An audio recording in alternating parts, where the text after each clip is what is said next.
Question 2. A sample of sulfur consisting of 3 isotopes has a relative atomic mass of 32.16. So that's the first thing I'm going to do. 32.16 equals, okay. The mass number of isotope 32 is 91%, so it's going to be 32 times by 91.0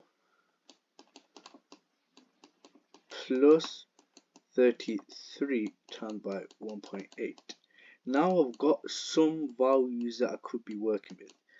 And then it says, use this information to determine the relative abundance and hence the mass of the third number of the third isotope. Well, the relative abundance of the third isotope is just going to be 100, because the total percentage must add up to 100. It's going to be 100 minus 91 plus 1.8.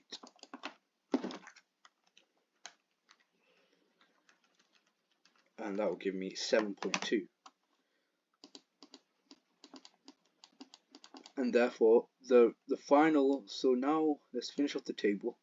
We've got the relative abundance of 7.2. We want to find the mass number. We can't assume it's 34, 32, 33, 34. No, we can't do that. So let's treat it as x. So it's going to be 7.2 times by x, 7.2x divided by 100. So move the 100 to here, so times by 100 we get 32.16 equals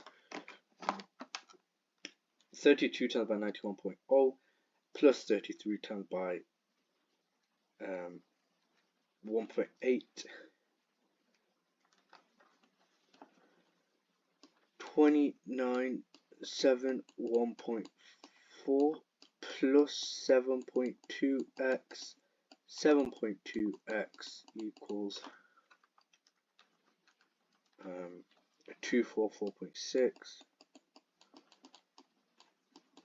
X equals, my answer divided by 7.2, 33.97.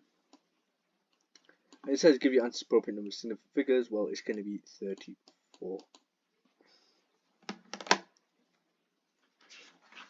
So in the end, it was 34, which is ironic. So yeah, I could have guessed it. 34, but I would have got 0 marks. I'm pretty sure.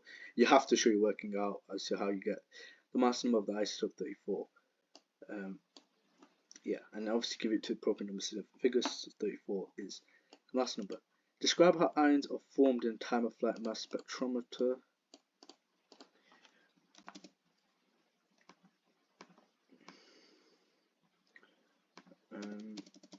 A high voltage is applied to the sample.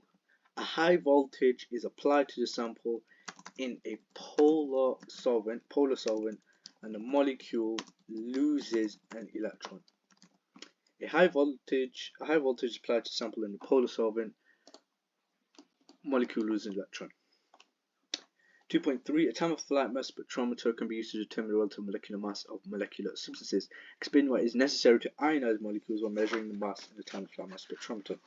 This is a question that I would struggle with, because it's not your average type of time of flight mass spectrometer question on your AO1. Like, describe electron impact ionization, describe electron spray. Then you've also got how ions are detected, how ions are formed. But this one is saying why it's necessary to ionize molecules.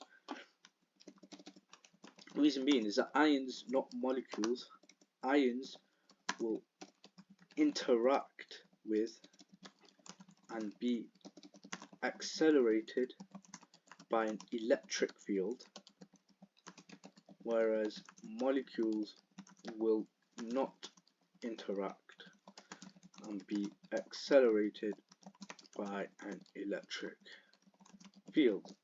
Only ions will create a current when hitting the detector, whereas molecules will not create a current when hitting the detector. It does seem like I repeat myself, but it's fine. This is just for me to remember it more. So ions will interact and be accelerated by an electric field, whereas molecules will not interact and be accelerated by electric field. Only ions will create a current when hitting the detector, whereas molecules will not create a current when hitting the detector. Therefore, it is necessary to ionize molecules. Otherwise, they're not going to interact and be accelerated. The molecules won't interact and be accelerated by electric field, and they won't create current when hitting the detector. And that's the end of question 2.